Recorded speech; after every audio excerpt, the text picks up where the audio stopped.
Buck roll. Uh-huh. Oh, you took the words right out of my mouth just now, right? I was dead ass about to say that. Boys. Hulk Hogan. I'm sorry, love. You wrong twice. You wrong too, my man. Yeah, both wrong. Fuck it, I'm on the wave. It's about getting money. I'm in if we getting paid. I'm on my way. I'm playing bongos with those feet. Nah, that's a fact. Baby got some cakes. If y'all Yeah. don't know, Fuck it, I'm on the baby. way. What you got? Yo. What's the word, man? We about to go live, man. Y'all already know what time it is. Square circle, boys. It's on. Get in. Done. What's good, baby?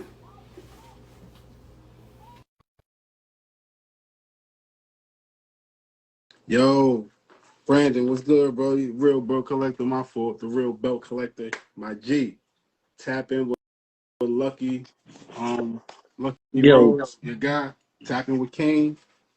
We trying to do that thing for Backlash, man. Y'all could jump on with us on Backlash, man. I want you and Kane to jump on for Backlash, bro. Niggas said niggas was nostalgic tonight. Nigga got the bro, throwback bro, heat, bro, throwback bro, ballads. bro.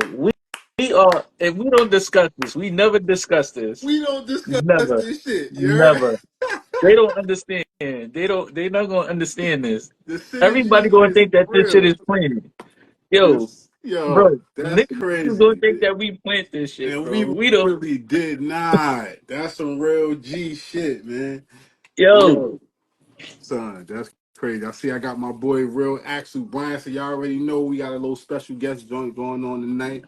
Pro wrestler, my guy, the real Alex Bryant. We about to get him in here in a second. You know what I'm saying? all right. Word.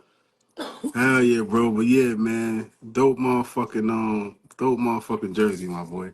You can Thank you, accept the thank you. That right back to you, right right. back to you. Word, word, Yo, word. Man, what's happening? What's happening? All what's happening, my right, boy? what's How going you, on baby? with you? Man, I'm living, man. Just got back from Cali, man. Living. How y'all doing? I'm good, Uh, man. We good, King bro. Paul. I seen you tripping it up, bro. I seen you, man, all in the airports and all that. Man, Getting to it, bro. Yeah, bro, it's like the weirdest.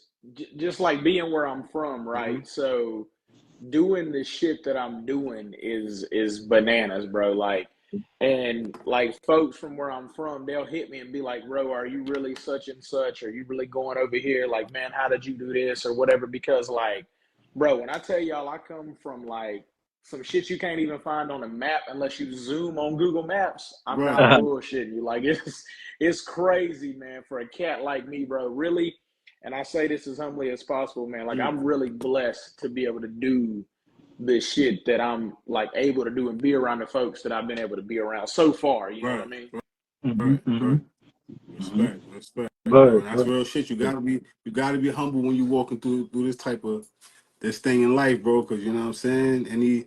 Your blessing could come at any moment. You just gotta be focused, bro. Like Yeah, and That's stay facts, humble, man. bro. yeah, Word. yeah, That's what's up, yeah. kid. Absolutely, absolutely. But I mean, Word. we kind of just jumped right into it. I kind of gave you a little introduction type shit, Yeah. but I want you to tell the people who you are and what you do, Man, man. so I'm a cat, man. I'm a cat from a small town in the South. And if you can't tell by the way I Right. talk, like it's really authentic. This ain't a put on. This is me Right. 24/7, 365. But man, I'm just a cat that always had a dream, bro. And Mm-hmm. I come from a small town in the South, bro, where we just play football and I did amateur wrestling and stuff. But Yeah. I grew up as a fan of professional wrestling. And as far back as I can remember, watching it with my parents, my younger brother, my grandparents, like the whole family, man, going to shows, different stuff. So, like, it was always there, Mm-hmm. but it always seemed like something that was like crazy far fetched out there where it was like, man, we don't do that. You know what I'm saying? And like, Yeah. I come from the background of America, bro, the blue collar workers and stuff, man. Like that's what my grandparents were, my parents. so that's kind of what I grew up seeing every day, and that's kind of like that's the route I went initially. But I got into professional wrestling back in 2020 was when I first walked through the door of a training school. And now, mind you, prior to this, I knew everything about what you see on TV. I knew about like Japanese wrestling, New Japan and stuff, and I knew about the stuff down in Mexico. But as far as the indies go, bro, I couldn't tell you nothing about them. I had never been to an indie show, didn't know any. The only independent wrestler I knew was a cousin that I have that's down in Florida. And up until 2020, I had never even seen him in ring. I saw pictures, but I never, I just wasn't exposed to that side of the business. And so I go to the school, and one of his best friends is actually the head trainer there. And man, I kind of jumped right in, but it was crazy because when I walked in, they were like, all right, man, who are you? Where you from? What's your background? Like, bro, they tore me down like it was the Marines or something. And just once I got off and running, man, I trained for probably about 6 months. And then I did a small spot in a Royal Rumble style match. And then that was it. And then I was back to just doing other stuff around the company until I officially debuted on the roster, which was September of that year. So I'm coming up on 4 years actively in the ring. But this year I've done a lot more. In the past, I'd say 8 months or so, I've done a lot more traveling than I did in the past. I kind of stayed around North Carolina, Virginia a little bit. I had went down to Florida just to do some stand-in stuff, but nothing really active. But over the past 8 months, man, I've kind of turned it up a little bit and put myself out there a little more. And you know what I'm saying? Just trying to network. That's major. So, but active. yeah, man. You got to stay active, man. That's a fact, bro. 100%, bro. Active, man. Yeah, that's dope, bro. Dope shit because like you said, like us and growing up and all that, we don't see that type of, you know what I mean? We might see a couple people aspiring to be some ball players. They might make it somewhere. They might be aspiring to be a football, you know what I mean?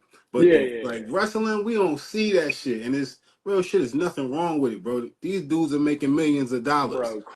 Bro, crazy paper. And the thing is the cats you see on TV, they making paper. But bro, don't sleep on them folks just running around the indies now. Yeah.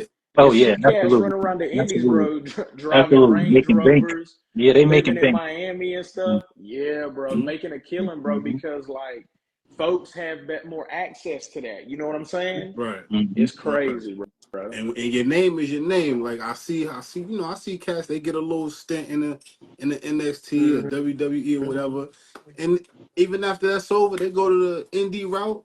Oh, you will never stop seeing their faces, boy. It's ever, bro, ever. It's a consistent thing, man. And one thing about it, bro, if you can stay fresh in these folks' minds, they gonna want to see you. I don't care where you from or where you go. It's that name recognition, and it's the fact that they gonna say to themselves, the last time I seen this cat, he was really working, so I wonder if he's better now. You know what I'm saying? Right, that makes sense. Yeah, and plus, when you're in the indies, you get paid more for your name. You get my mic. Go ahead, Don. Than in like WWE because they get a piece of everything. Absolutely. Bro. So when you're in the indies, it's a totally different. It's more freedom, so to say. And then you're free to do as much content like this and things like that on your own. Then when you are signed with a organization, a major organization like WWE or AEW or one of them. So yeah, the indies you can definitely make bank off of it. We've seen a lot of people that actually leave because they make a bigger bank than what they would if they was on a large company organization like that. So yeah. It's the thing about it is, man, is I've been on a couple indie shows with some guys that have been to the dance and then kind of came back. Or guys that are kind of they over here doing stuff so they getting that check, but they not under contract, so they can come over here too. Yeah. And see, that's where really a lot of folks got it figured out is if you can balance it out enough and make sure your schedule is set up in the way that you can go over here and you can collect these big checks that these, you know, big companies can give you, but at the same time, you ain't got no obligation. Mm-hmm. Right. So And if you I can need to get be money. in, yeah, like if I'm in Tennessee on Friday doing a TV tape and they cut my check or I get direct deposit, Sunday I can be in Mm-hmm. Miami or I can be in Charlotte or Mm-hmm. wherever. And that's the thing, that's the crazy part about being able to balance that lifestyle Yeah. and Mm-hmm. also to be able to just be around people that have done it and you just listen real close to what they telling you, because I've heard some cats say, hey man, don't get fooled by the names. Mm-hmm. It's not what you think it is over there, and be careful what you wish for, because if you get that and then you are locked in, you Mm-hmm. might have a real hard time just living with yourself, man. Yeah, yeah, yeah. That's some Yeah. shit that's nah, Yeah. I feel you. Nah, I Yeah. feel 'Cause you. you could be like a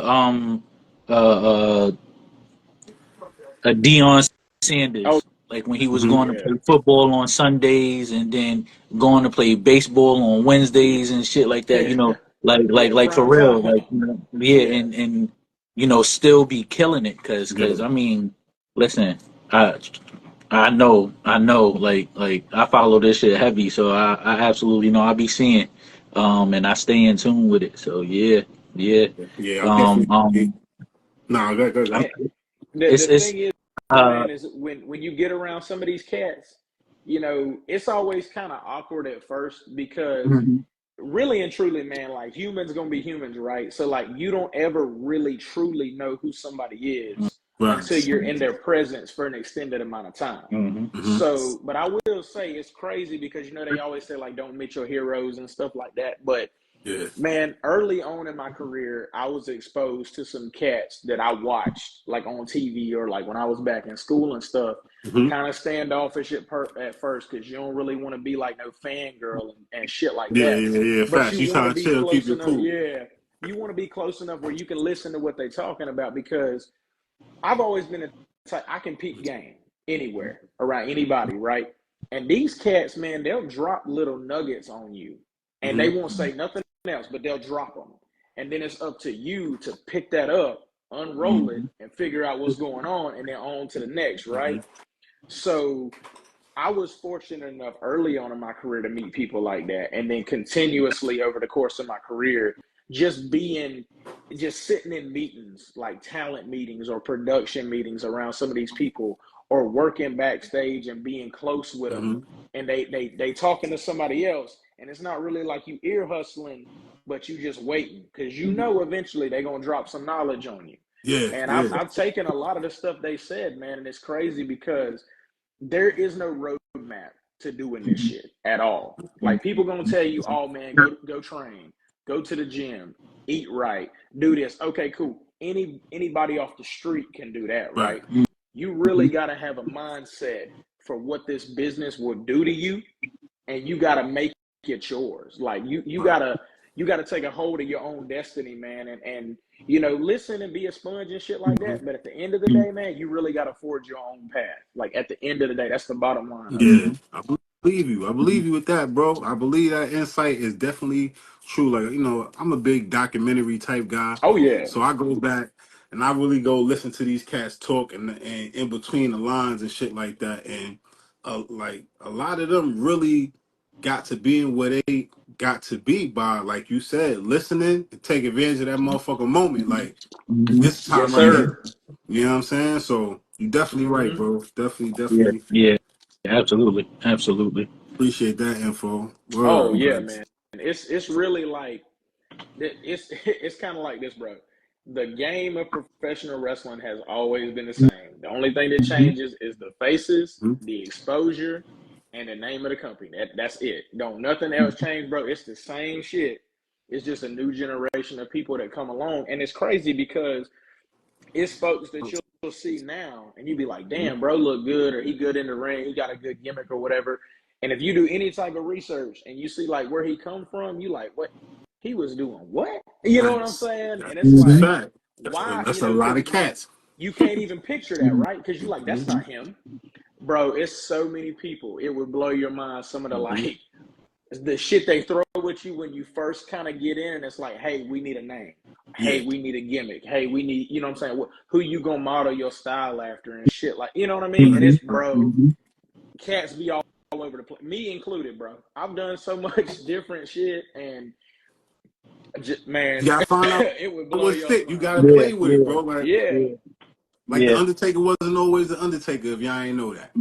Yeah, You know what I'm that's saying? Like, what I'm saying. Yeah, shit take John time. Cena, bro. Like Right. it's just Yeah. Seth Rollins, bro. It's like, and you think about it now. Most of the people you see at the top of these major companies, they were at the top of an independent circuit before that. And the old days, you know, like during the McMahon era, they didn't really like indie guys, right? Like it started coming, like as Vince got older and he had some more people in his ear, they started picking up that indie talent. But bro, before that, if you wasn't a straight WWE guy, bro, they would either bury you or you would get like you might be there a year and here's your last check. See you, pack your bags, dog. Now, Fuck your name, don't bro, fuck your name up and all that. Or you was only getting dark matches. Yeah. I mean, okay, it's kind of like when I think about that, I always think back to because AJ Styles is one of my favorite wrestlers of all time. Okay. And I was watching him way back in the day when it was NWA TNA in the early 2000s, right? So I remember I always was like, man, I hope he makes it to WWE one day. But then as I started watching, I was like, he don't really need that. Like he carried TNA, he's killing it in Japan, he's making crazy money, he's got crazy face recognition. So I always think back to that promo he did with Randy Orton when Randy was talking about not having to be an indie guy because he was made for this or whatever, and AJ was like, "You couldn't cut it on the indies." And bro, let me tell you something.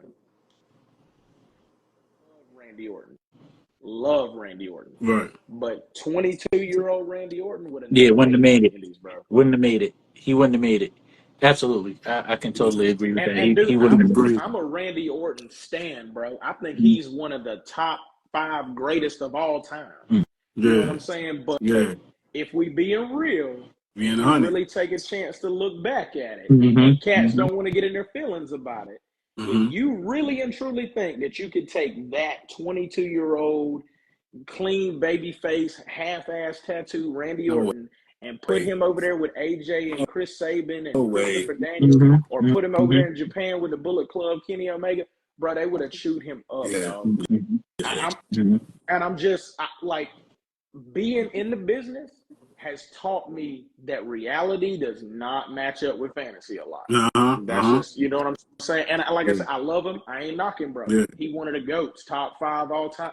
Top 5 DOA, bro. Randy Orton, straight up. Sure. But 22-year-old Randy? I just, you know what I'm saying? I mean, I got you. It's just kind of what it is, you know? Yo, the Faxt, I want you to I know you had a couple little questions lined up for the homie and all that. Oh yeah.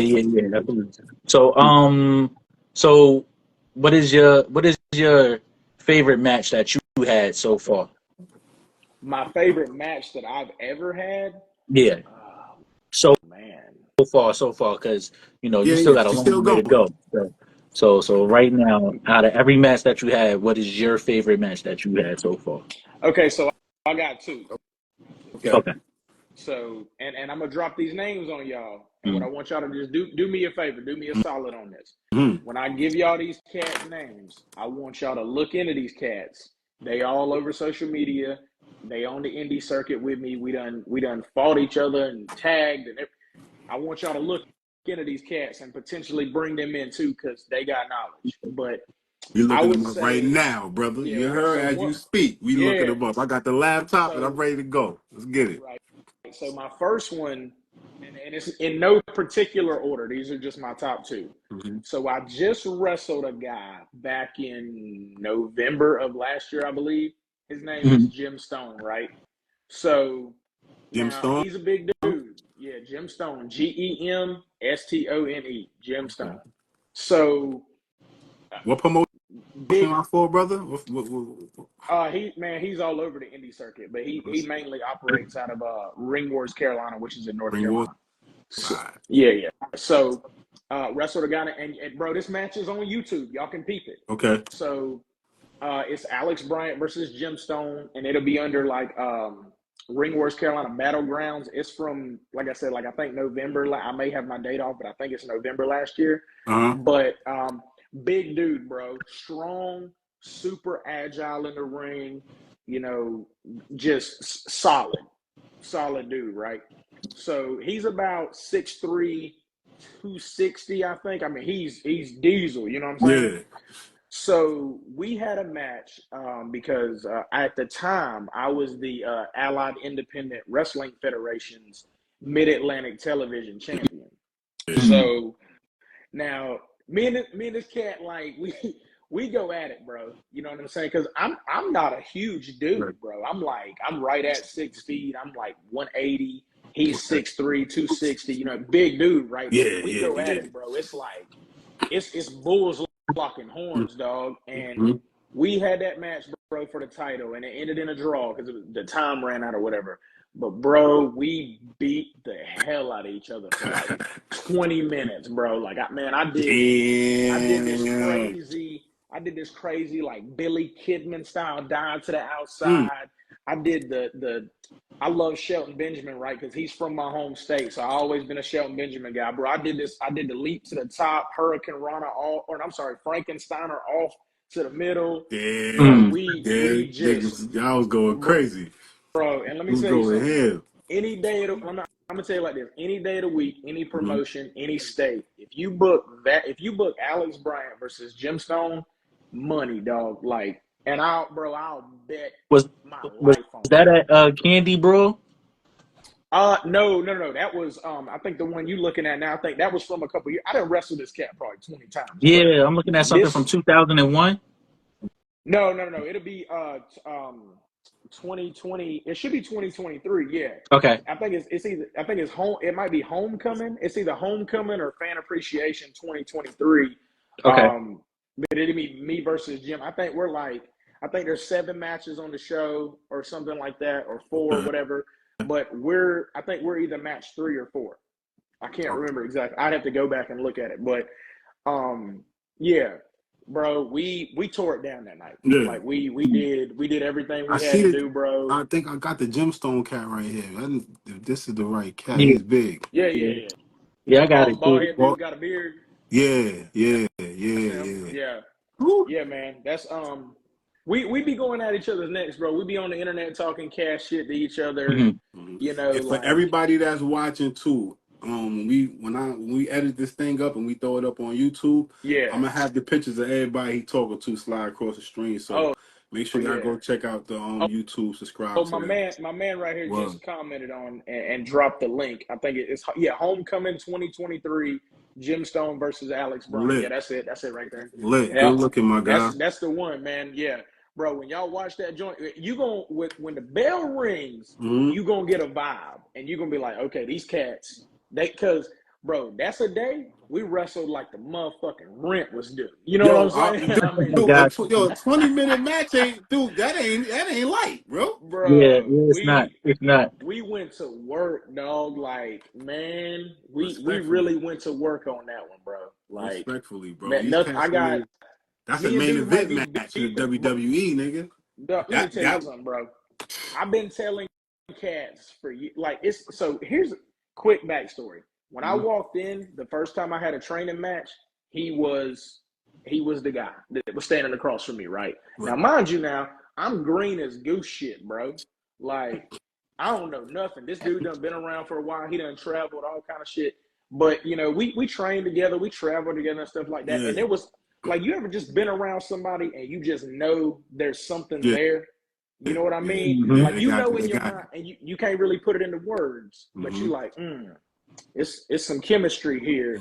We're going to figure this out. Right. And, bro, our careers would go like this, and then we kind of go like this, and then we come back. But we never got a chance to, like, we crossed paths on some random shit, like some little shows we did for, like, fundraisers and stuff like that. But, like, this was the first time where we really had to, you know what I mean, come together and really, like, You Really know, lock it up. like, Really make it like I said, happen. bro, every bill I had was due when I came through that curtain. You know what I'm saying? And that's That ass just stuff. That's we grinding, did it. baby. That's putting it on for So real, for real. Word. that's one of Mhm. them. My second one, bro, I would say, man. Like that one, right? Yeah, James Team. Okay, so my second one, I wrestled the Caribbean Tiger, right? Mm-hmm. And he's a vet, been around, wrestled in multiple states, been in Puerto Rico, all kind of stuff, right? You know, he was actually one of the head trainers at the school when I got there. So it was almost like student versus teacher. And Yeah. man, bro, this was so long ago that I hadn't even got gear yet, bro. I was still waiting on my gear to arrive from the gear maker. Bro, I had Bro. to wrestle this man in a pair of Nike joggers and some wrestling shoes, right? I ain't had no choice. You know what I'm saying? Sometimes you got to go to work with whatever tools you got, right? So, Most definitely. Most man, we definitely. went out there, bro, and man, listen, we just it was good. It was just the whole match, man. It was back and forth, student versus teacher. We beat the hell out of each other too, man. Yeah. And like, I got nothing for but love for that dude, man, because he's taught me so much about the ins and outs of this business. And you know, we've been on the road for hours together, going to shows and stuff, and he just dropping knowledge on me, dropping knowledge on me. And then like when he sees me do something, he be one of the first people to hit my line. Hey man, congratulations. Hey man, I see you doing it. I see you putting in the work, you know, whatever, you know, and it's like that kind of shit means something to me because wrestling really is a brotherhood. You know Yeah. what I mean? Yeah. So those are my top two in my career up to this point. Mm-hmm. Yeah, like definitely them's the two that if anybody like ever asks me, I'm always going those two. You know what I'm Those saying? two? Okay. Nah, I heard Okay. you. So check it. One question that I know the viewers out there probably want to know, because like with every sport, there's a conditioning period. 100%. You know what I'm saying? So I want them to hear firsthand. What did you have to put your body through, condition yourself to get ready to go out there, kid? Man, listen. So I would tell anybody this, right? I played football for 12 years of my life, me and my brother both. Right. I was an amateur wrestler for 6 years. I played baseball for 3 years. I ran track for 3 years. Okay. Professional wrestling is hands down, not even close, the toughest sport I have ever competed in my life. Mm. It's not even like just because of everything it entails. Because it's not just like you know what you're doing if you on the football field or the basketball court. Like you know your position, you know how to read offenses and defenses, all that, right? Same Right. thing with baseball, you know your position, everything like that, right? With pro wrestling, bro, you gotta pivot so many times on a dime. It's not even like your Mhm. mind, like it's You never stop it's a lot of going. physical, but Mm-hmm. it's a lot of mental shit too because bro, you can really hurt yourself. Like Yeah. Yeah. you Yeah. can just like that, dude. Mm-hmm. And I've seen some shit happen. And I'm like, oh, and it'll really open your eyes. So I would say, man, like, and you can always tell when people don't, but and to each their own, right? Like I ain't judging nobody, you know, but the thing for me was, man, is when I got out of school, I didn't work out. I wasn't doing shit, bro. I was really living recklessly, doing whatever. I was wild in my early 20s. Like I ain't gonna lie. Right. But man, I had to really focus on self-discipline and I had to get myself in the gym.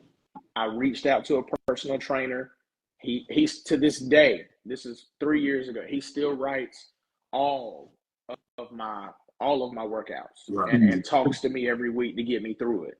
You know what I Mhm. mean? And then like I just recently started working with, you know, a close friend of mine who does personal training and stuff. He's a nutritionist, so he helps me with my diet and stuff. Okay. And then, bro, it's just making sure like your cardio's right as far and bro, it's so many avenues you can go down for cardio. So pick whatever you love and rock with it. You know what I'm saying? Because it ain't never fun, Right. but Right. you know Right. you got to Right. do it. Right. But you You know, just but got to get the the work done. main Right. thing about it, bro, is consistency is key. Mm-hmm. And you'll know when you in the ring with somebody that don't take that shit serious. Right. Or when you walk in the locker room and you see a cat and like you ain't trying to be no kind of way, but you just like, I'm glad I'm not with him. You know what I'm Yeah. saying? Yeah. Yeah. Yeah. Yeah. So, Yeah. and the thing is, man, is people peep that, bro. Promoters, vets of the industry. When you walk in somewhere, bro, your presence comes with you, right? So when you walk in and somebody like, like the funny thing is I walked into a locker room one time, it was right in the edge of Virginia. Mm-hmm. And when I walked in, I ain't know this cat from Adam, bro. He looked right at me and he said, I don't know what you doing tonight, but whatever you doing, I know it's going to be okay because you don't look like none of the rest of these cats I just seen walk by. I ain't know this. I knew this dude for the 10 seconds it took him to say that. And I was like, oh, I appreciate it, man. He's like, man, I wish we was working together tonight. We look like the only cats in here trying to do, Yeah. And You can see the real recognize real, bro. Energy is a motherfucker, man, bro. and listen, your vibe and your energy, bro, when you in a locker room or when somebody can stand at the curtain and watch your work and they like, hell yeah. Like, I can see myself working with that. And it's a real feel-good moment, man, when cats ask to work with you. Yeah, because they trust you, bro. Like, yes, y'all sir. niggas doing some moves that could break your neck, fuck up your spinal cord, all kind of shit can Have you happen. paralyzed? For Man, real. listen. Probably So injured. I Some definitely some understand bad that. shit. I Yeah, definitely man. understand that. It's real out there, bro. And like I remember this OG had told me when I first got in. He said, "Look, everybody got a family. Everybody walked in this building. They need to walk out the same way they walked in." Real shit. And I took that shit to heart because my thing is I'm not here to fuck up nobody's life. I'm not here to fuck up nobody's family. That's not what I got in this for. I got in this shit because I love this shit and I take care of me. And as long as other people will take care of me, we cool. You know what I'm saying? That's a fact. So I tell anybody, man, if you want to do this, be prepared to sacrifice and be consistent. If you not, shit ain't gonna flow for you, bro. That's a fact. You wasting your time, man. Yeah. Straight up. Straight up. There's a lot of hungry cats that really want this shit that ain't playing. They coming to work for real. Thousands They of ain't people playing. across the world, bro, waiting for, and it's crazy because you think about it, it's thousands of people waiting on just a couple spots to open. You know what I mean? Yeah.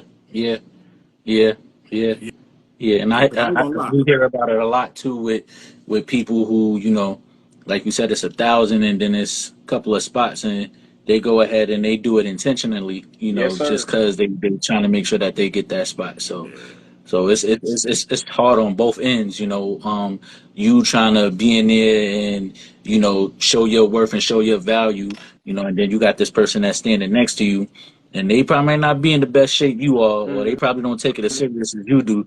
So they looking at it now like, yo, you know what? Fuck it. I'm just Yeah. gonna go ahead and slip the rug from in front of his feet, I mean, you know. the thing is, man, is whatever you want this to be for you, I'm not knocking you for your dream. If you somebody that you like, all right, I need a weekend hobby, cool, no problem. If you somebody that says, oh, I just want to take over the indies, no problem. You say you want to make it to the highest level possible, no problem. I respect all three views, right? But don't come around fucking mine up because mine don't match up with yours. Right.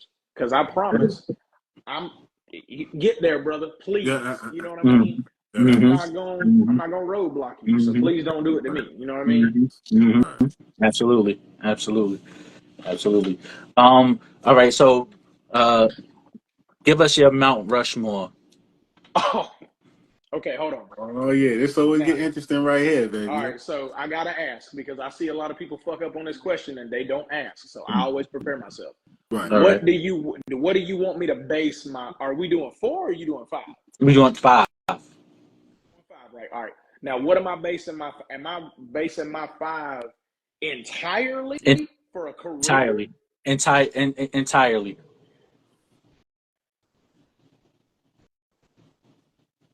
Okay, so number 1, I don't give a damn DOA is the Nature Boy Ric Flair. Okay. That's number 1 for me. Is Argue with Nature. that. And the thing is I shall entertain not damn debate about Ric Flair. I got you. I just ain't going. That's dope. Facts. Listen, ain't trying to hear debating Ric Flair. Okay, so go. number 2, I gotta go. This ain't really in a particular order. I'm just going through, but Ric Flair. So 2, I gotta go Bret the Hitman Hart, bro. Like probably one of the best in-ring technicians that there will ever possibly be. And no matter who he was in the ring with, Mm-hmm. always elevated them to the highest level, right? Okay, so, and what he had longevity until he got injured. But if you think about it, Brett been around since the late 70s. You know what I'm saying? Mm-hmm. So by what I think he got injured in what, 98, I think, or 99? Yeah, I mean, come on, like man. yeah. First ballot Hall of Fame, some of the like 5-star classic matches, right? So I got, like I said, I got Ric Flair, I got Bret the Hitman Hart. I'm gonna have to go with Eddie Guerrero. Yes, On my that's my on mine guy. as well, and that's just because, man, That's my guy. again, another guy that was just, he worked every single style. He worked Mm-hmm. with smaller dudes, big Big dudes, dude. guys his side. He Mm-hmm. was intense. The Mm-hmm. character work, how he elevated everybody around him. He could Mm-hmm. wrestle tag team, cruiserweight, heavyweight. It didn't Mm-hmm. matter. Eddie Mm-hmm. could do it all, bro. Like, Mm-hmm. and so, And I love a believable character. I love a oh man, believable. Anytime you yes can really sir. believe, like, I love it, bro. Mm-hmm. Bro, to Mm-hmm. this day, right? To this day, and this is a true story. Mm-hmm. To this day, when and I've seen the match 100 times now. Mm-hmm. When he beats Brock Lesnar, Yeah. and Brian Hebner counts 3, and the fans erupt, bro. I'm getting chills right now just thinking about it. Thinking about Because I yeah. was watching that live, bro, and I was just going bananas, right? Yeah. You know, so, and I feel like him having that effect on me, why I put him there, but also the fact that I've never met anybody in the industry at any level that has ever said anything negative about Eddie Guerrero. Mm-hmm. Okay, so next I gotta go the Heartbreak Kid, man, Shawn Michaels. Dude, potentially, outside of Ric Flair, Shawn Michaels might be the only guy that had 2 Hall of Fame careers. 2. Because he did it, retired for what, 4.5 years? Came back and then killed it, right? Crazy fact people forget to realize. He only held the title once on his second run. You know why people forget that? Because of how good the fucking matches were that he was having in that run, bro. And if you think about it, his win-to-loss ratio was not that good. It like, and I just peeped that, bro. He lost to Kurt Angle back-to-back, Mania and Backlash. He lost to Undertaker twice back-to-back. He almost lost to Shelton Benjamin. He lost to John Cena at Mania. Nobody even gives a fuck about. Bro held the World Heavyweight title one time in the second half of his career.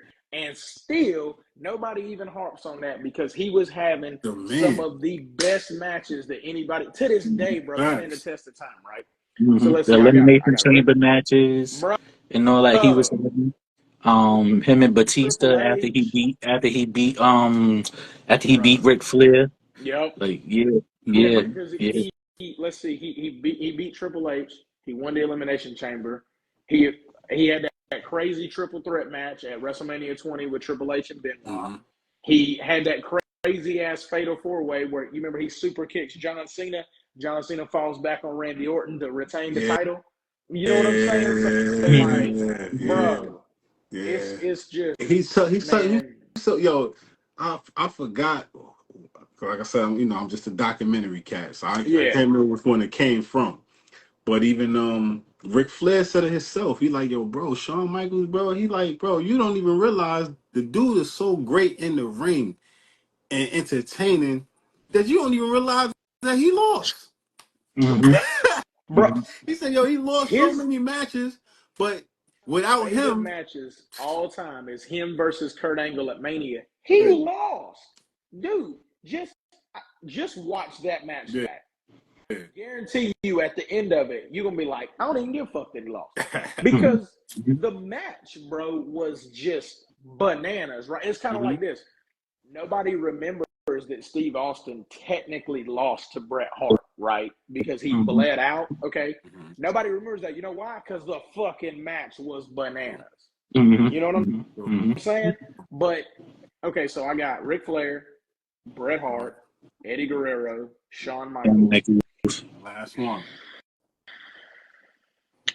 You know, anybody that's watching this that knows me personally is not going to believe that I'm not putting this person on my Mount Rushmore.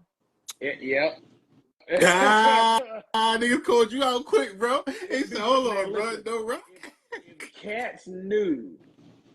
cats that know me will tell you, bro. Look, you see what I'm saying?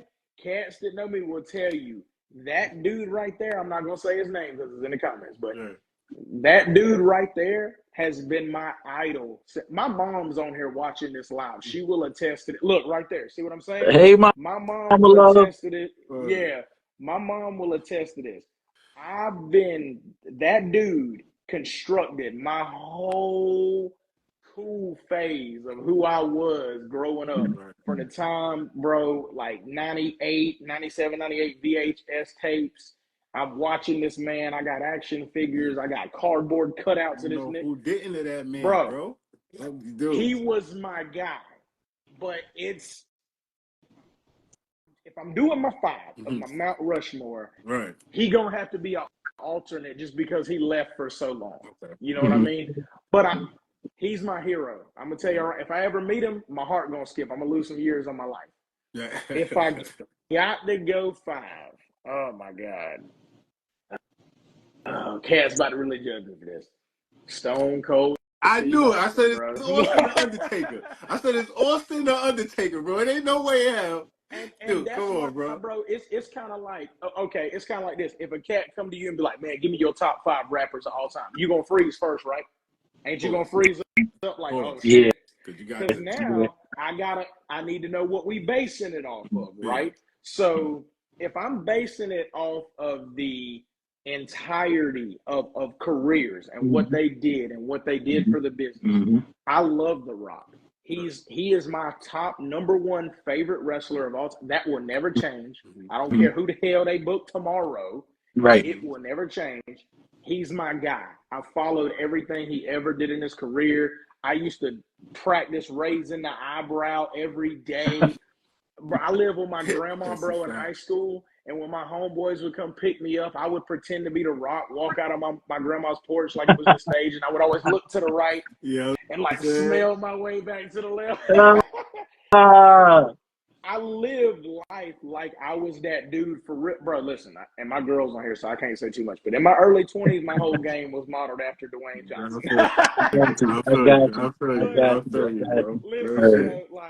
That's that guy, man. Like I said, dude, The Rock, bro, Austin. When he came, my girl's on here. I was sitting on my couch when he returned all them months ago, like just came back randomly on SmackDown. Man, I like to flip the couch over because the kid in me was just going bananas, right? Because, dude, I'm a 30-year-old man, but when The Rock comes out, I'm that 10-year-old kid. Bro, we were just in Brooklyn. When he came to the Barclay. Yeah. So, brother, it felt ridiculously crazy, bro. Yeah. Like you said, that kid on the inside that watched that man all them years come out there and hit them lines for you, bro. Bro, I just need him to say the lines. That's it. And I need him to raise an eyebrow, call somebody a candy ass. Dude, bro, listen, you know what my finisher is? Just take a wild guess what you think my finishing move is. Don't say the rock bottom. It's the rock bottom. But here's the thing, right? So when you're, no, don't ask me about WrestleMania 17. I'll lose my mind here. But why do you put him on the spot? I use that move because they always tell you need something you can hit on anybody, right? Right. Now, if I was 6'5", 250, power bomb, whatever, cool. Dog, I'm 6 foot 180, right? So it's like, what can I work a guy into, right? Bro, I've watched that move 100 million times. If I couldn't do it right, I would need to retire tomorrow. You know what I'm saying? Gotcha. So, bro, the first time I hit it, it was crazy, right? The first time I hit, we're not talking about WrestleMania 17. The first time I hit it, bro, somebody in the front row yelled, hey, he kind of looks like him, so that works. And I was like, bro, it's so Phil go, it's good. It's all good. I hate it, bro. I really do. I hope he don't ever see this. I couldn't put him on the 5 just because of what we was going for. But I put Austin as my 5 because just how he changed, and just was able to adapt throughout his career, how he really went through from like Dangerous Alliance days and Stunning Steve and Hollywood Blondes and all that, right? And then you see like, and I could relate to it, right? Because so WrestleMania 17 broke your heart, did it? Man, let me tell you something, bro. This is no bullshit. And this is a true story. And my old roommate, my girl, my best friend, and my mom are on here, so they can all attest to it, right? At least once a year, I make myself watch that match back, right? Because Mania 17 overall, to this day, still is my favorite Mania of all time, right?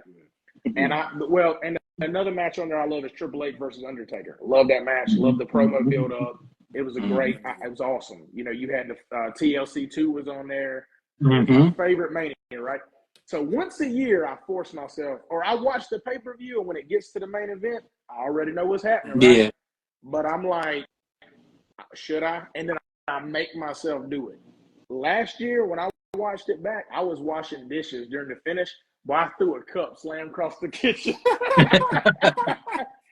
Because I know it's coming. Yeah. I'm just like, man, we could have done something so different. You know what I mean? But, yeah, just the way Austin, man, was ready to just change and be somebody different. And then the way he was able to develop that character and how he was able to, hey, man, I just decided randomly to shave my hair. And then Dustin Rhodes is like, why the fuck you shaved your head bald? Right. You listen to him tell these stories, and then it's like, he had to completely adapt. And here's the thing, and I'll argue anybody in the world of this.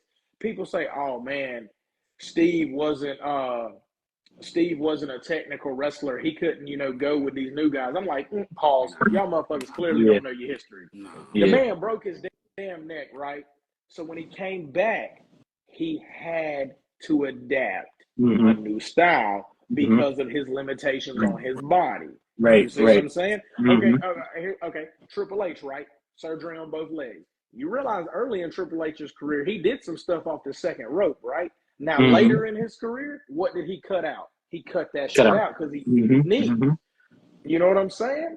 I mean, you look at Kurt Angle when he had his last run, bro. His body was broke down on him. Yeah, he couldn't be the wrestling machine anymore. You know what I'm saying? Yeah. But I loved Kurt Angle too, and people gonna look at me crazy because he's not on my 5, but he's top 10 probably.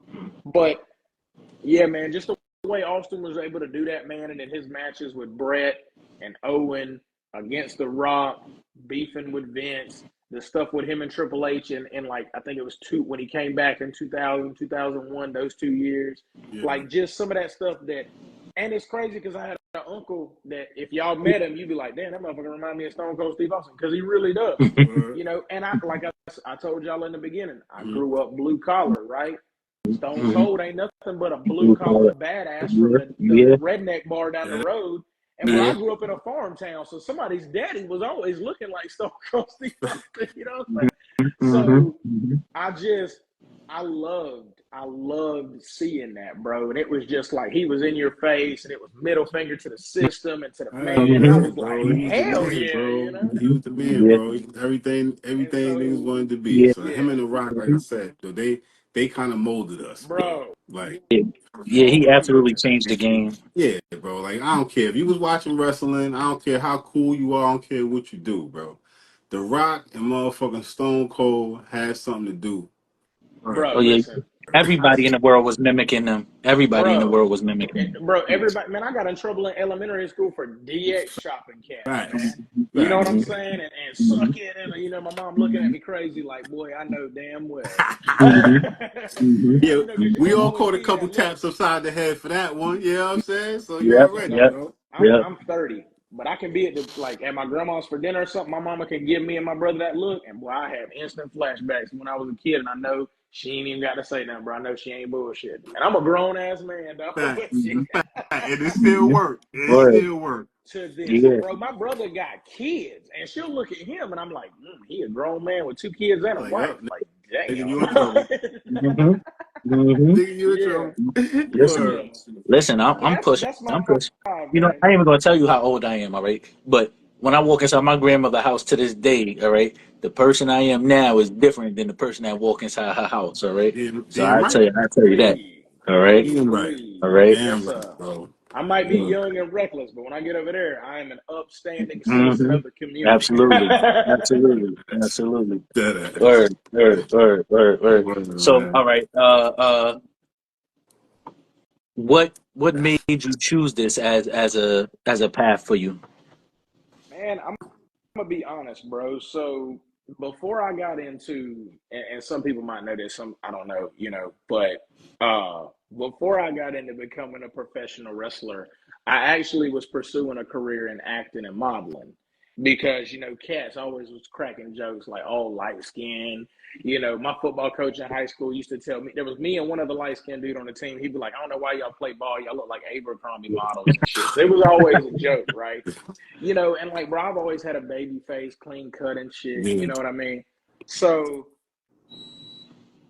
I had a friend well, I had 2 friends. They were twins. Their mom was like this really tall brunette lady, like unbelievably tall for a woman. She's like 6'4". I'm not Oh, yeah, bullshitting. yeah, yeah, yeah, yeah. So she Right. was a model, right? She had done traveled and done like cameos for like the CW network, Fox, Mhm. CBS, all this, right? Mhm. So she had some connects. And I had started doing this little show that I would go live on Facebook with, and I developed like this alias persona, whatever you want to call it, and I was rocking with it. So Yeah. they were watching an episode of it one night, and she came in and was like, "Is that?"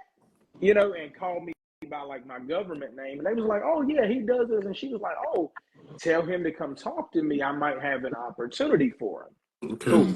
So I went, sat down, met with her. She kind of gave me some stuff and was like, "Okay, I'll be in touch." Cool. Called me about a week later. I went down to a resort because at the time, I lived like 30 minutes outside of Myrtle Beach, South Carolina. So went down to the beach, to the resort, met her in the conference room.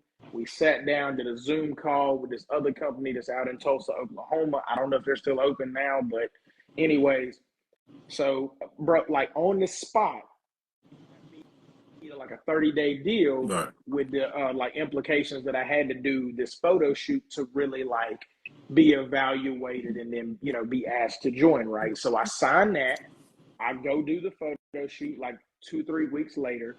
They signed me off the photo shoot, like boom, just like that, boom. The first contract I ever signed in my life, right? Right. So the contract was for 1 year. It was 365 calendar days, right?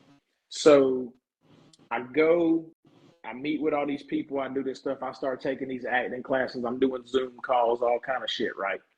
I go out to, it was summer 2019. Myself and my mom, we flew to Dallas, Texas. I was there for 8 days. Yeah, Mm-hmm. I was there for 8 days. I had to do this big expo at the Western Park Central in downtown Dallas, Texas. So that event at the time, I was like part of the top 500 Yeah. actors and models in the world. Cause like, bro, I'm walking in and you got like Japan's over here and South Africa, Canada, Jamaica, you name it, bro. All these people under this roof, and like I'm top 500. So like, bro, me being from a small town, I'm like, what the fuck? Like, what is going? Yeah. Mhm. Who am I to be in here, right? Yeah. So the whole week, I'm meeting with these agents from LA and Atlanta, and Charlotte, New York, all this stuff, right? So when I get to the end, they give you a list of potential agents that are interested in working with you, right? Mm-hmm. A lot of people don't know this, and I don't tell anybody this because I know it's just going to open the door for more questions, and I truly don't have all the answers. But I won a full ride scholarship to the New York Academy of like acting and film, I think was the name of it. I won a full ride scholarship on the spot, bro. Like gave me and was like, boom, right here. Call my secretary Monday morning, and I Damn. was like, Mhm. damn, right. Mhm. But it Mhm. was another cat. It was another cat that was down in Atlanta. and he was like well known for pushing young black talent. Okay. So my agent was like, "Look, I'm not trying. This ain't a. This is the one time that I'll talk to you about something that is a race thing. You can go over here and you can take a chance, or you can go down here to Atlanta. You closer to home. You can work with him, and he pushes young black talent." And I was like, "Okay." Met this guy from LA. His name was Dino May. He's worked with The Rock, Prince, Michael Jackson, worked with all these people, right? He wanted me to come to LA, right? So I got all this stuff building for me. Everything's wiped out. Nobody's working with nobody. I can't get on a flight. I can't go meet with nobody. I can't do nothing. Everything like dead stop. Boom. It's over, right? You said COVID hits? Yeah, COVID hit. This was summer 2019. So by the time I went through all this stuff, because it takes a couple months and it's back and forth and it's emails and phone calls and stuff. Like I always tell people, the dream don't happen overnight. I don't give a damn what it is. Right. So by the time I get through all of this, and I'm kind of like, I got it narrowed down. And truthfully, and I don't know if I've ever told anybody this story, but I was either going to LA to work with Dino, or I was going to Atlanta to work with this other guy, because I was like, they made me feel the most comfortable. I couldn't afford to go to the film academy because, man, I had a house, I had a vehicle, I had a girl at the time. Yeah. I couldn't like pick my whole life up and go to school. I just couldn't do it, bro. I wasn't in that position. Right. So I was like, I can go to LA, or I'm gonna go to Atlanta, because me being from the South, shit, Atlanta's 6 hours from my hometown. So I'm like, all right, whatever. That's my mom can come down, whatever. So then COVID hit, bam, everything's wiped out. I'm like, damn. You know what I mean? So like I really, bro, it's gonna sound crazy. I was sitting around twiddling my thumbs. I didn't know what I was gonna do. And my cousin that I had mentioned earlier in the deal, he was coming up from Florida to work the indie show, the same one I told you I was going to. And he called me and he's like, "Yo, cuz, what you doing this weekend?" I was like, "Man, I don't know." He's like, "Man, I'm coming up for a show. You should come check out the show." I was like, "Yeah, man, I might, check it out or whatever." So we get off the phone. I'm sitting on my couch, and it's funny because I was watching Mania 17. Right? This is how the world comes full circle, right? That's crazy. So I'm watching Mania 17. And something happened. I think it was the Vince and Shane street fight. I was watching it. The one where the first time he did Coast to Coast. I'm watching. Oh yeah. And when that match got over, I looked at my roommate and I said, hey, it was my other cousin had lived with me at the time, and I looked at him and I said, "Bro, I'm gonna do this shit." And he kind of looked at me and he was like, "Okay," and he kind of just like whatever, brushed it off. I called my cousin back. I'm like, "Hey man, where's this shit? Send me all the info. I'm coming." I was like, "And I want you to introduce me to the people from the training academy and stuff, because I want to do this." And I swear to God, verbatim, he said, "You don't know how many years I've been waiting on this phone call." I said, "What?" He was like, "Bro, I've always knew you could do this. It's time. You gotta want that shit. That's right now." Bro, I talked to him on Thursday. That Saturday, I drove up to the show, watched the show, went backstage, met all the people, met the head coach, all that stuff. I watched the whole show. I go home. I started training the next day. That's all she did. You know what I mean? And like I had said in the beginning, it was always a dream. But when I got to high school and stuff, and I was playing ball and I was running around with my homeboys and doing all this, I just put that shit on the back burner. But then it's like life came full circle for me, and it's like, hey man, you got something here, potential. You around the right people, rock with it. And bro, like since February 2020, bro, like you can, if people scroll back down through my my page and shit, and they look at the progression and the different stuff I've done over the past 4 years, it's some crazy work, dog. That's what's up. Real shit. That's what's up. Word. Yeah, definitely what's up. Listen, happy and proud for you, my brother, because I just love to see, you know what I'm saying, us trending in the direction of our dreams, bro, because it's not done every day. A lot of people think that shit is impossible, kid. It's really not. Get to it. Oh, yeah. You know what I'm saying? Get to it. If you take anything from the show, take that from the show. Get to it, man. Word. That's man, look, I'll tell anybody, anybody at all. I tell cats this that I see from my hometown and all kind of stuff, bro. It's super, super easy to get caught up and be like, man, I'm gonna just do this because it's easy, right? Mm-hmm. Because I was there before. But if you've ever had a dream about anything you wanted to do, and you can take the time to look at it, step back, analyze everything, and get dialed in, bro. A lot of shit that we can't even see sometimes is really at our fingertips. And man, if you believe in yourself, the first thing you got to do is you got to believe in yourself, because how you expect other folks to believe in you if you don't even believe in yourself? You know what I mean? And let me tell you like this: you gonna walk in somewhere. If you like me as a wrestler, you gonna walk in somewhere. A dude gonna be in better shape. Mm-hmm. He gonna look better.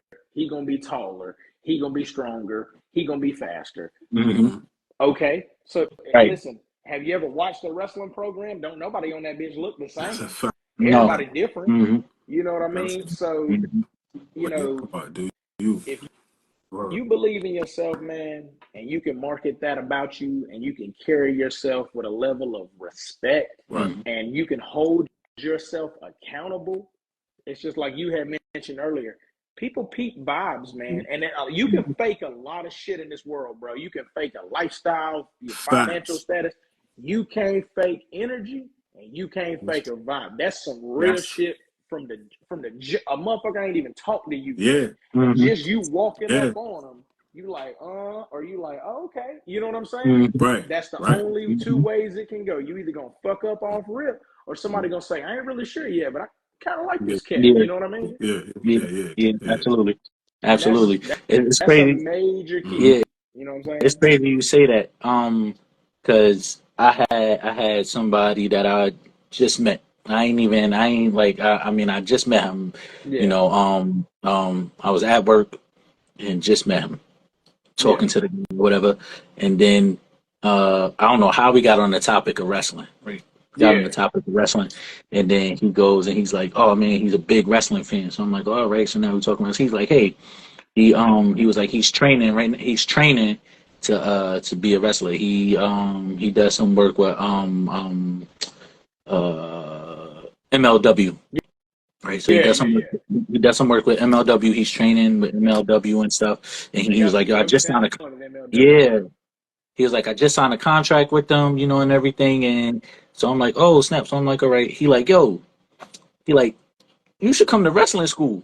And I'm like, "Yeah, nah." I'm like, "Nah." I was like, "Nah, Yeah. not me." Nah. He was like, "Nah, nah, nah. You should peep it." Yeah. I'm like, so now he talking in my ear, and I'm like, you know what? Maybe I should. Right? I'm telling you, Go bro. home. I mean, Yeah. yeah, why not? I'm trying to Yo, be a manager, bro. You know what I'm saying? I I can Yeah. know. pull up. You know what I'm I go saying? home. It's like, Yo, man, I if go I home. I tell fucking my wife, I'm like, yo, babe. I'm like, babe, yo, somebody just offered me to come to wrestling school, and she's like, what? Yeah. Yeah. What? I'm like, yeah. I'm like, yo, I'm thinking about giving it a shot. I'm like, call these people up. She's like, yeah, you're not doing that. I'm like, Bro, listen, man, when I first met my lady, bro, I was kind of like, I had a little bit of time off, you know, because it's like, bro, wrestling kind of is like this sometimes, right? yeah, So, yeah, like, I remember we had just kind of got together, and I was like, listen now, I was like, I know you don't know shit about this. I said, but it's different. I was like, it's a lot to take at one time if you ain't ever, you know, because like she knew who The Rock was, of course, and hmm you know what I'm saying, Stone Cold Steve Austin, hmm and Hulk Hogan. She knew who that was, you know, which that's easy face yeah, recognition, right? yeah, Bro, yeah. the first time she came to a show, man, and I told her, I said, if you sit by my mom now, my mom is super active, like hmm she's in it, bro. She's okay, all about it, you know, okay. because she's a big fan too. So she was going crazy during Mania weekend and stuff like that. So, Look. um she come to the show, bro, and afterwards she was like, I don't know what the fuck that was, but you know what I'm saying? And it's like, you know, and now she kind of like she's getting more accustomed to it, and like she's hmm watching me pack my bag and all kind of stuff, you know, and so it's a lot, bro. It's a lot for anybody that oh god, yeah, she do be loving some fucking Randy Orton. Oh Randy. my god, it don't matter what song. She'd be like, when's Randy coming out? He ain't on this shit. Oh, you can cut this shit off. I'm like, all right, whatever. You ain't gotta watch it. He didn't win. Like when he didn't win during WrestleMania, she was like, "I ain't watching no more of this shit. You can cut it off." I was like, first off, I ain't cutting off WrestleMania. Not a chance, love. Yeah, Not a chance. Yeah, yeah, but yeah.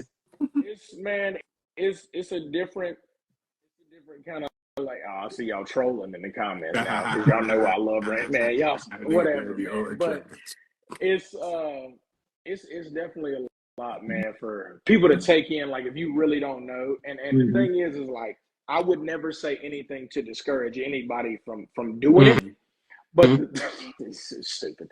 So, but I've seen a lot of cats walk in the door and be like, "I'm gonna be this, that, the third, ABC 1, 2, 3," and then 3-4 months go by, and you be like, What "Where happened to that? where the hell Really Cuz happy. at?" You know what I'm saying? Like, but it's because people come in and they got like, because I'm gonna tell you like this, it's nothing like what I thought it was before I started, which is fine.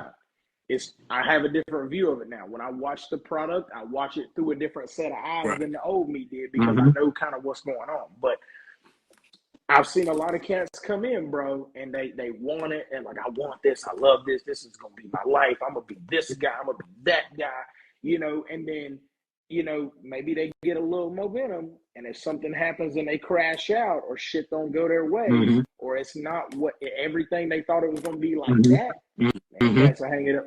Man, I done seen cats come in, bro, and spend $300-$400 on boots and freaking, $200-$300 on gear, and like I'm talking about decked out. I mean, the truth, and you like, hell yeah, bro, you really bought that shit. And then he ain't around 6 more months, and you like, wait a minute, you got a grip and some gear right here that you can't go to the supermarket in that shit. You know what I mean? So it's like, but I've seen it happen. So I always tell people, when you come in, talk to some cats that's been around for a while. Understand it's gonna be highs, lows, blood, sweat, tears. You're gonna be hungry, tired, sleepy. You're gonna have to sacrifice time with it. Bro, I done missed family dinners. I done had to leave my girl at the house for 2 or 3 days while I'm off doing whatever. I done had to tell my homeboy, bro, I didn't even go. I missed, and this is the level of commitment. And I've apologized for it 1,000 times, but I missed my brother's bachelor party because I had already agreed to a show. I had agreed to wrestle. I had an obligation. My name, my reputation was on the line. And I was kind of on this rocket thing at the time.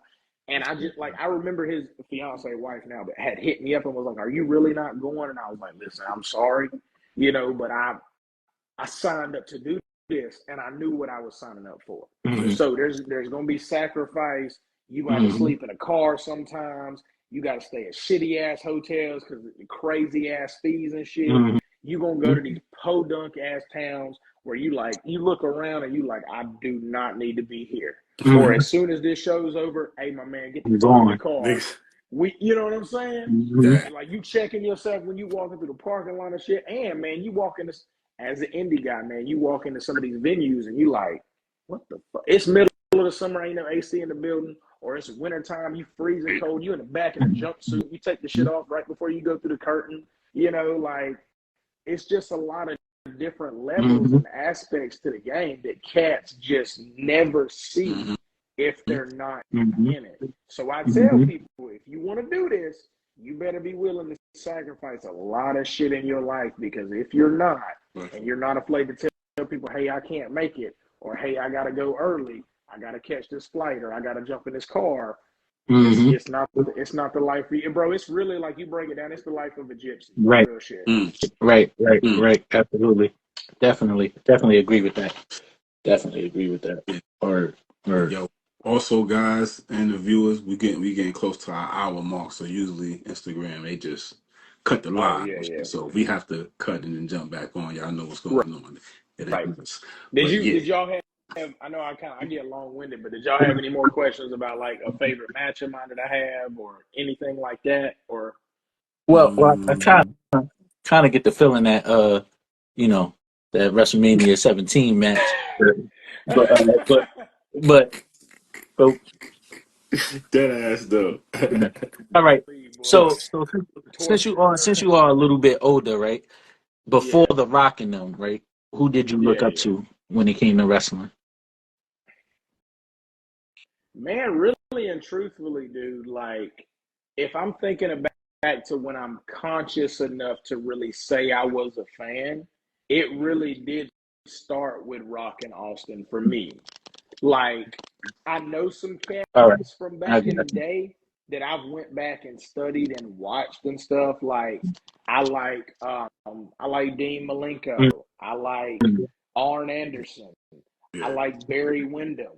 You know what I mm, mean? I like some of these guys. I like the Four Horsemen because everybody always remembers the villains, and these cats were the biggest yeah, villains in the yeah, world.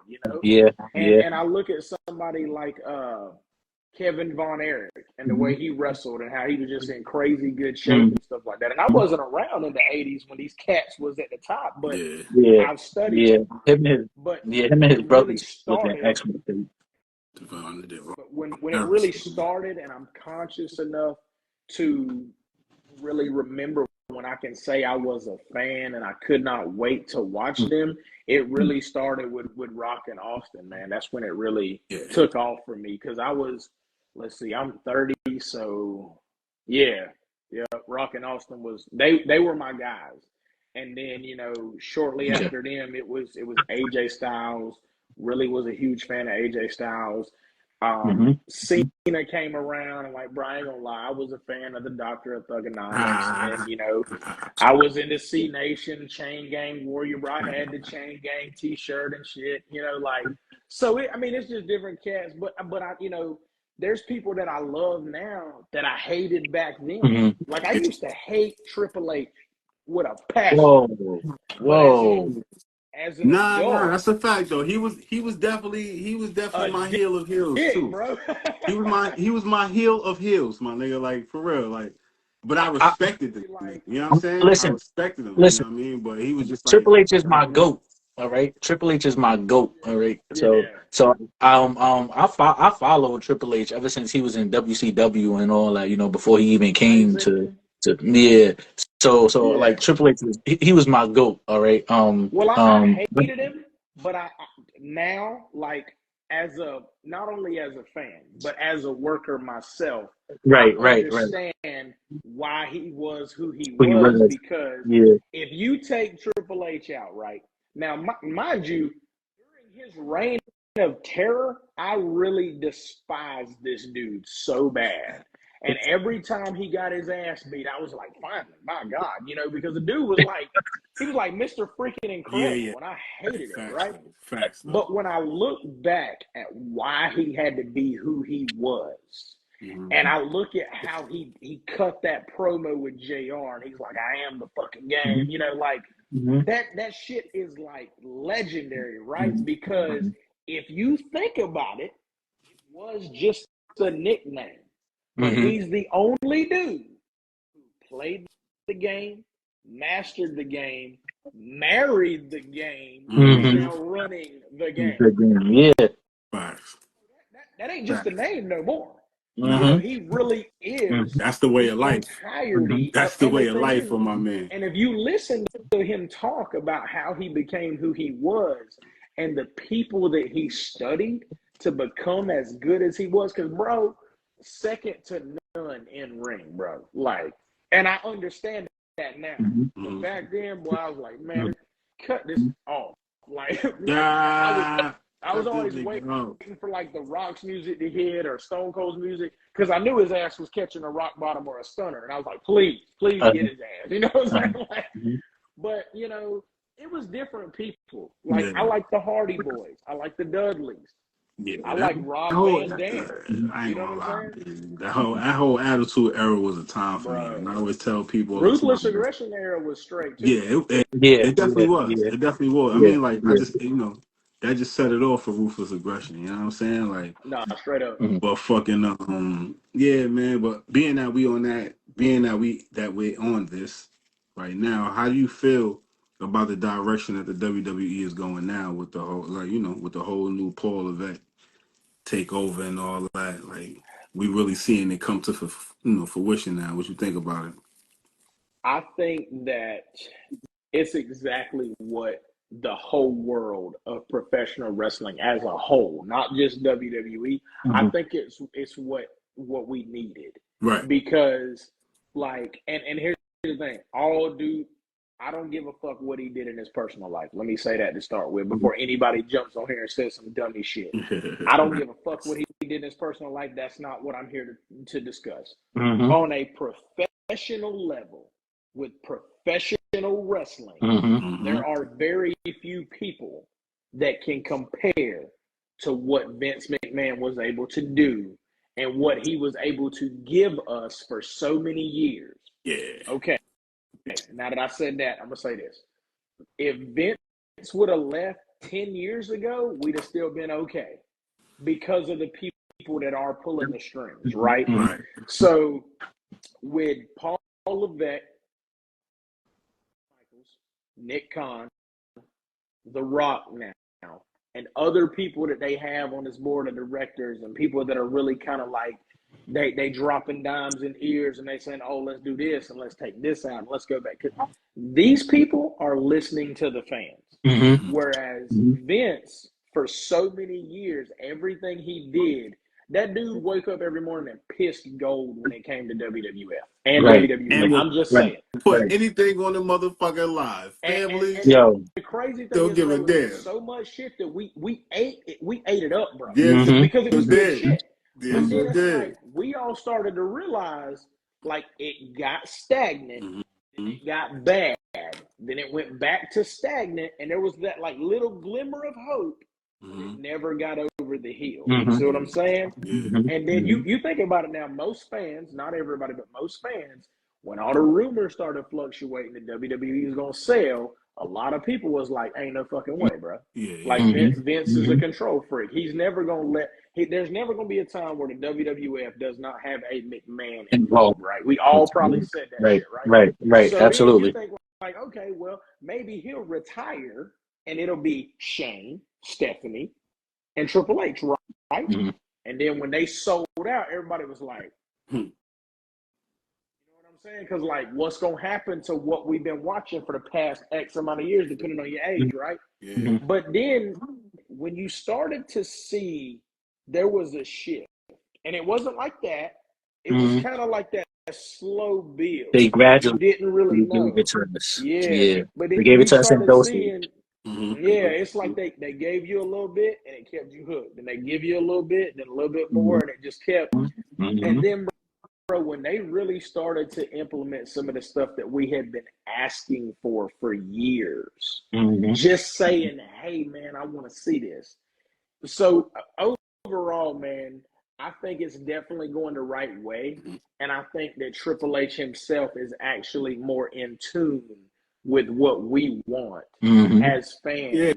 And also, he's watching a lot of these guys like myself and other guys that are doing more than I'm doing or have a bigger following than I have, watching them and saying like, okay, I might not be sold on the gimmick. He might need a little work on this, but this is a guy I can make money with. Vince wasn't doing that. Vince wasn't doing. And the thing is if you look back at like TNA back in the day when they had Jerry Jarrett and Jeff, a lot of the guys you saw that were making that money and wrestling in the Impact Zone, bro, those were indie guys. Christopher Daniels, Frankie Kazarian. So they were levels ahead of Vince on that. Vince just had the money and the machine, right? But what started happening when these guys figured out they can make this crazy money on the indies, right? Oh, man, he's a free agent. He's going to sign to WWE. No, he's not. Why would he? So he can go there and get buried by some bullshit creative? Nah. Cass wasn't doing that, man. Cass was going to AAA. They was going to New Japan. They was going to Impact, or they was going to like, bro, NWA was putting stars on the map 5 years ago, and people are just starting to realize now. Lucha Underground. Yes, sir. A whole bunch of other organizations that Ring of Honor and all that. That's what I'm saying is that's why it's going in a better direction, because Triple H can look out among the masses and he can realize that. And he can see a cat like me or one of these other cats and be like, okay, I Mm-hmm. see he's in the gym, he's training, he's traveling. People like him over here. People like him over there. If he had a little more exposure, I think I could put some money on that guy. You know what I'm saying? And that's where his version of WWE and having The Rock right there and having Paul Heyman backstage with him right there who can eyeball talent with his eyes fucking closed. Right. That's going to be why, if they continue on the path they've been on for about the past year, bro, nobody will catch them. Nobody will. You know what I'm saying? That's just, I mean, that's just being realistic. Yeah, they on fire. bro. On fire. Listen, in my opinion, right now, the top wrestling companies in the world go in this order. WWE is the top of the line. I don't care what nobody say. Right. I'm making a strong case for TNA because they're back. Okay. And third, and y'all gonna think I'm crazy, but if you really pay attention to what they're doing, third, NWA, bro. Yeah. Dog. They just brought back the territory system, right? Yeah. So they in Cleveland, they in Chicago, 2 places in Tennessee. I don't know where they going next, but that's just their territories that will be represented under the banner. That's not even the total main roster of NWA. Bro, the live events that they're putting on, like in Florida and Alabama and North Carolina and Chicago and LA, dog, they're about to do I was at the Crockett Cup last year in North Carolina. Bro, that pay-per-view was, matter of fact, if you ever watch that pay-per-view, you'll see me on it because I was in the security team. I'm by the stage and all kind of shit. Them cats, bro, Billy Corgan and EC3's his world heavyweight champion. EC3, Bro, let me tell you something. Yeah. Them cats are cooking. killing it on They cooking. NWA, They cooking bro. right now. Yeah. They serving the shit that people ain't even, because a lot of people aren't in tune with it, right? Like a lot of people ain't gonna take the time to watch it. But I'm telling you, if you can get away from thinking that wrestling has to be this big backed machine and you can dial it down to what the product really is, bro, NWA is fucking killing it, dog. From I agree with you. The whole I agree with you, card, bro. The main event, the mid card, their tag team division is stacked. And the good thing about it is they giving chances to cats like me. See what I'm saying? They not just, now don't get me wrong, now they got some names over there, bro. They got EC3, who's a fucking like maniac and he's awesome.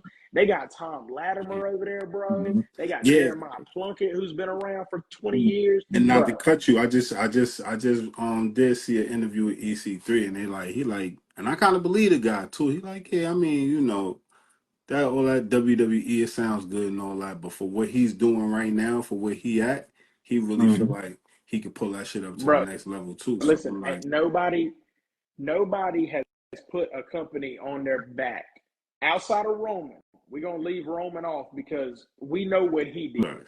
But as far as carrying a title and carrying a company on their back, and he opened the first territory under NWA.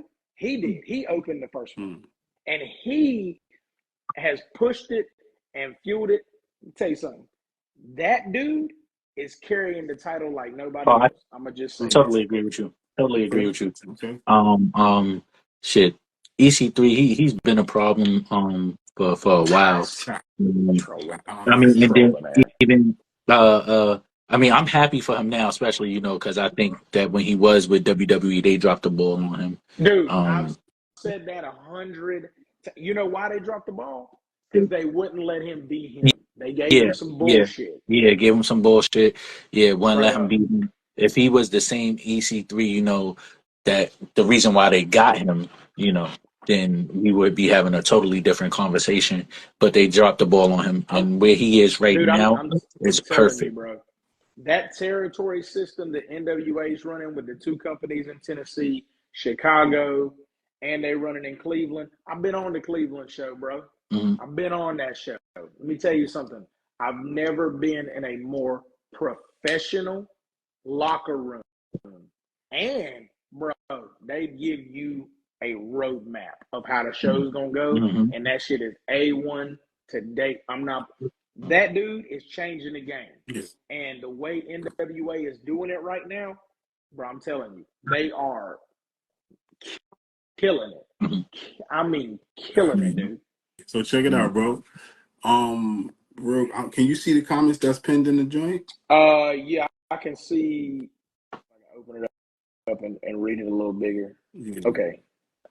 You talking about the one you got pinned right here? Yeah. How do you make a name as a younger guy in this business without stepping on toes or rubbing people the wrong way? So, honestly and truly, I think it's just like, it's more of a show and tell type thing. Like it's a lot more show than it is tell, right? Because anybody can talk a big game, right? You know what I'm saying? So I feel like when people see you and they see you busting your ass, right? And they see you promoting yourself, because social media is a major tool right now, but you got to do it the right way. You can't be out here and be like, I'm the greatest, can't nobody touch me, I'm gonna be the next great thing. Don't do that, because it's 100 guys out here that's 5 miles down the road telling you the same shit, right? I think it's showing up, getting there early, helping anywhere you can help out, especially if you're on the indies. That's what they're gonna look for. Learn, dude. Let me tell you something. Before I competed in the ring, I had every job in the business: referee, commentator, security team, ring setup and tear down crew, sound guy. I've run the fucking camera. I've done it all. Like, no bullshit. And anybody that says different, I'll call them a liar to their face. But I feel like it's really proven that you take this serious, and not just saying, oh, I'm a beat a guy. Cats don't know. I'm on the way up. I'm on the come up. Bro, you know how many people that said that shit over the years and you ain't never heard of them again? You know what I mean? So I think it's showing up, it's paying attention, it's putting together a character, it's putting together a match, it's putting together everything that will make people look at you and say, that guy's serious about what he's doing. You know, and it's attitude, and it's personality, and it's how you get along with people in the locker room. Because one of the best compliments I've ever got in my life had nothing to do with my wrestling, and it had nothing to do with anything I did as a character. It came from a promoter that I had been around a couple times, and I was on a show where there was not a lot of black talent. There was a couple guys, but it was in an area where, like, you just wouldn't see that a lot, you know what I'm saying? And the promoter came up to me after the second time I was there, and he pulled me to the side. He paid me my money for my payout, and he said, man, I want to thank you for just being who you are. And I said, excuse me? You know, like, what are you? I was like, yeah, man, you know, I'm just doing my job. He's like, no. For the person that you are. He said, the way you come in and the way you carry yourself with a level of respect. He said, these guys in the locker room, they feed off your energy. They like you. They want to be around you. He's like, I've had other people from other companies that saw you on the flyer and said, hey, I'd like to come in and work with him. Hey, I know Alex. I like him. He's a good guy, you know, and y'all should book him again. Fans coming up requesting to see you, asking when you'll be back. That's the biggest compliment that anybody has ever paid me in this business, was telling me that my brothers behind that curtain, while I'm out there busting ass, win, lose, or draw, respect me for who the fuck I am when I walk back through there. That's the biggest compliment for me. You can tell me all day, hey, man, that was a cool ass move you did. Hey, man, that was a dope ass match. But when you tell me that the man my mama raised me to be shines through a fucking character that I am when I walk in here, that goes back to days of my mama and my grandmama and all my family, old school Southern folks, telling me how to, you know, you walk with your back straight, hold your head up high. You say please and thank you. Yes, sir. No, sir. Because I'm a grown man, bro. I talk to other grown men like that. Yes, sir. That ain't no problem, brother. I'll help you out with that. Yeah, man. You need my help, man. I got you. That's how I carry myself. That is, because anybody can say whatever the fuck they want about me. I don't care. But when I'm in that locker room and cats walking by me, and they might be better than me, they might look better than me, whatever, had a better match, it don't matter. But when them cats walk by me and they dap me up, or they hug me and tell me they love me, and man, I'm gonna catch you on the next one, bro. I can't wait for us to work together again. Or I get a message on social media, whether it's Facebook, Instagram, it don't matter. When somebody sends me a message and says, "Hey man, I just want to tell you I'm proud of you. You doing a lot of cool shit out here. I can't wait till we on the next show together again." Bro, I seen y'all know that boy Lucky Ali that got signed to NXT a couple months ago? Yeah. All right, I know that cat. We was on the North Carolina circuit together. I seen that man all the way in Cleveland, Ohio. Hadn't seen him in 6 months. I cut a promo, wrestled a match. When I got out the ring, he was the first man standing there. He said, "Hey man, I just want to tell you, I ain't seen you in a while, but I love you, dog, and I love what you're doing." He said, "You looking good. I can tell you busting your ass." He said, "If these cats can't see it, fuck them, because I see it." 6 months later, that man was in NXT. But he said he didn't have to say that to me. Right. That's a fact. That's a fact. That, I hold that, bro, in the highest regard, because you can say whatever you want about what I'm doing wrestling-wise, but when you tell me as a person that you got love for me, that you respect me, and you look up to me, and that you want to work with me, because you ain't got to work with me. You can say, "Fuck him, I want to work with somebody else." But when you request to work with me because you trust me and you love me, I hold that in a high regard, man, real shit. So it's you gotta carry yourself like a fucking man, because this business right here is tough. It's not ballet. It ain't for the weak, and it ain't for the soft. You got to be a man. You better have a rugged exterior. You better be ready for people to talk shit about you. And you better be ready for people to tell you, "Hey, man, you fucking up. Get your shit right." Because if they say that to you, they mean that. Yeah, they mean They're going to push you to be better. If they don't give a fuck, they're going to walk right by you like you ain't standing there. But when somebody pull you to the side and say, "Hey, man, I love what you're doing, but why don't you try this right here?" You better take that shit like a man and put it to work.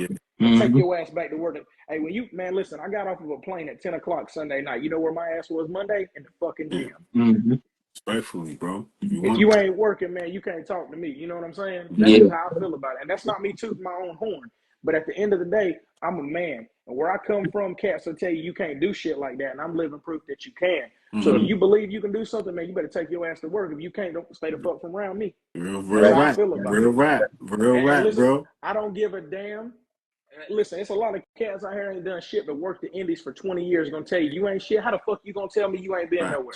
You know what I'm saying? But when you come around me and you say I'm a young cat out here and I'm busting my ass, and you showed me love, you gonna get that same thing right back. Because I ain't afraid for somebody to call me a dick rider. Bro, I ain't doing nothing but showing love, because this game is fucking hard, bro. It's hard.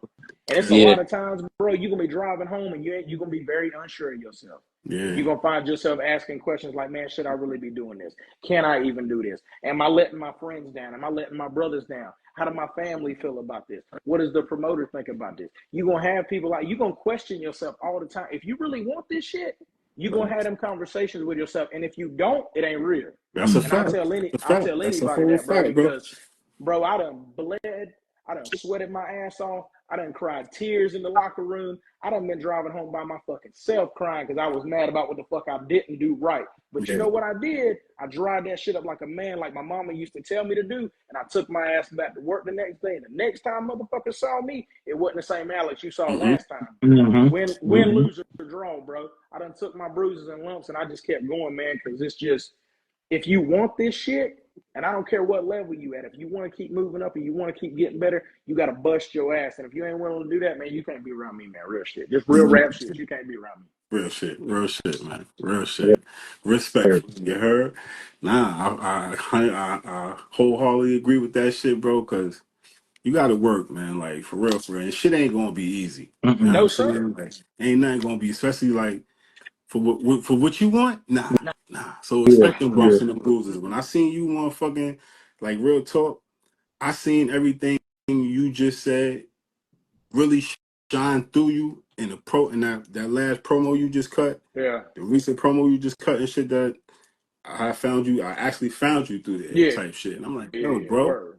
And I'm like, yo, nah, I believe, son, like I said, I want to believe you. Like, we already know what this shit is about, but real like, shit. I want to believe that heart for real, like this, like you want this shit. And I seen that shit and I said, nah, my man want this shit. And this shit, he doing this shit for real. Like, respect. You know what I'm saying? Like, that's all you gotta do, man. That's all you gotta do, bro. It's to a lot of people, man, it looks like you playing a game. But they don't realize that a lot of times, man, this shit, your reputation's on the line, bro. When somebody hits your line and they're like, hey, man, I want you to come to Virginia or where, it don't matter. You can get that. That's cool. They reached out to you, but guess what you got to do when you get there? You got to show the fuck up. And I'm not talking about just walk in that bitch.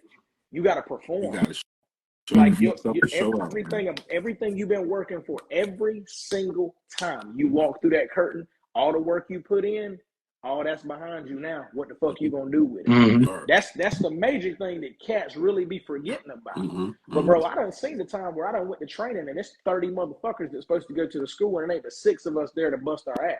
Yeah. I done seen the time where I show up and ain't nobody there but 2 other people and they green as grass and I'm like, hey, fuck it, we just gonna get this work in. We going to the crib. Right. Bro, I done set a ring up with 3 people. I done tore a ring down with just me and the promoter. Mm-hmm. You know what I'm saying? I done signed autographs when everybody else was chilling in the locker room. I done did all. Mm-hmm. You know what I'm saying? And that's real rap shit, bro. And that's why it pisses me off when I see these cats and they like, oh, you ain't on so-and-so show, so you ain't doing nothing. What the fuck that got to do with anything, bro? Ain't you going to do the same shit when you walk down the ramp that I'm going to do? Right. What's the difference? You dick rode over here, and so somebody brought you in, but they didn't want to bring me in. That's cool. Because at the end of the day, if me being me and me selling myself and marketing myself ain't enough for you, bro, I ain't kissing your ass, dog. I'm a grown man, fact. bro. Like real shit. That's a fact. You hit me, you want to work with me, we can work out something on a business. Mm-hmm. I'm with it. Because this right here, at the end of the day, bro, this whole character, this whole gimmick, bro, when I get home and I'm with my lady, or I'm with my mama and them, or with my brother playing with his kids and shit like that, bro, I'm back to just being me, bro. Alex Bryant's at the crib. You know what I'm saying? But when I pack that bag and I hop in the whip and I'm going to Virginia or I'm going to Florida, wherever, I'm Alex Bryant, dog. And I'm business. I ain't fucking off when I get there, no. I ain't going out after the show. We ain't going to strip clubs and shit. I'm not going. I'm straight edge, bro. I don't drink. I don't do none of that. And I don't knock nobody that do, but I'm going back to the room to get some sleep because I got a lady at home, bro, and I got a family that I got to show love and respect to. Right. And I carry myself and my reputation going to precede me. That's so if a motherfucker don't want to book me, they not going to book me off some bullshit. They going to book me just because maybe they don't want to. And that's fine. Give a fuck about that. But ain't nobody ever going to say, man, I can't book Alex Bryant, bro. He trouble. No, I'm not. Trouble for who? You know what I'm saying? And 100% me. That's all you are, brother. Guess what you got to be that. Hey, and if you like me, great. I appreciate it. If you don't like me, I love that even more because you ain't doing nothing but pouring. What them old country boys say, you pouring kerosene on the fire, motherfucker. I ain't gonna do nothing but get bigger. That's a fact. Hey, yo, guys, I ain't gonna hold you, man. This shit is great. Alex, you already know, brother. We gonna have you back, my man. Absolutely. We gonna definitely have you back. Appreciate it, fellas. Real shit, man. Facts. Appreciate y'all letting me be me, man. Yeah, real. yo, man, no problem, brother. We want the real. Word. We want the real real. quick, what do we got time for me to answer my man question right here? What we got? What you said right here? Yeah, right here, my man said, how do you build a character that people will resonate with while also being one that you believe in? Yeah. Okay. Yeah. Sure. All right, so man, hey, real quick, what do we got time for me to answer my man question right here? What we got? What you said right here? Yeah, right here, my man said, how do you build a character that people will resonate with while also being one that you believe in? Yeah. Okay. Yeah. Sure. All right, so man, the best advice that a man ever gave me on that, bro, and it took me 3 years to put it together because I'm a hard-headed asshole. If you don't believe me, ask my mama. So, thing to do, man, is you need to be yourself turned up to 10. Okay. Because anybody out there, it's kind of like this. We always say, oh, real recognize real, game recognize game. So if we can recognize it, you don't think fans can recognize when some shit ain't real? You know what I'm saying? You know what I'm saying? Like, did I really believe that John Cena was a thug? Absolutely the fuck not. But he was also making millions of dollars and on TV every week, so he could sell you that shit, right? Okay, so if you a guy coming up on the indies, right, people want to see something that they can relate to, but then you can also be yourself, amp the fuck up.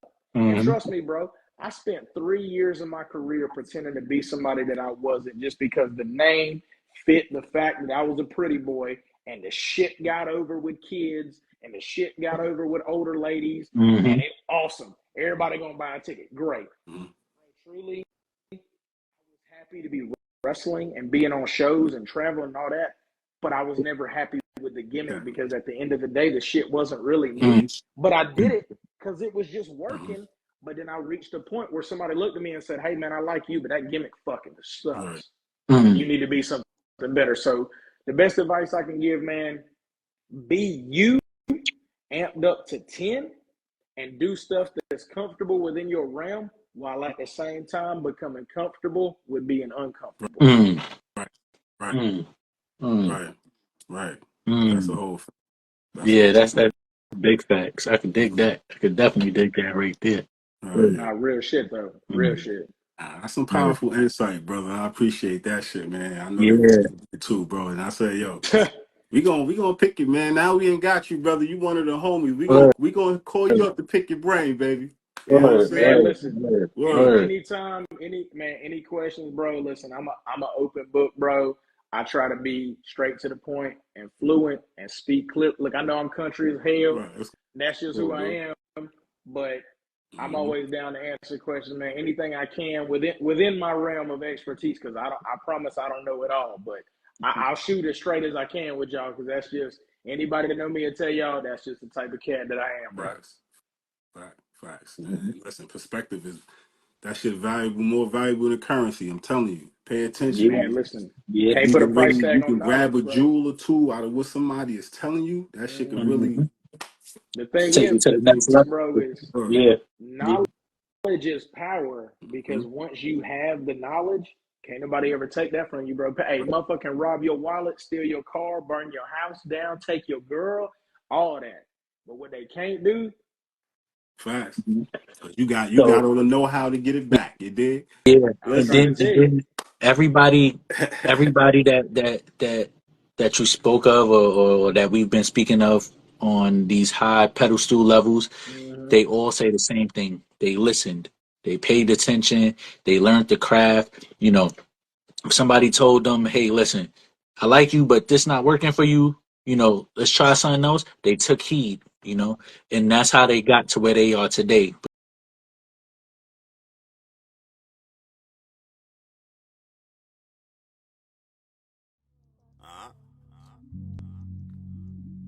I know y'all niggas see me, nigga. Nah, boys. Fuck you think my phone keep ringing? I'm on my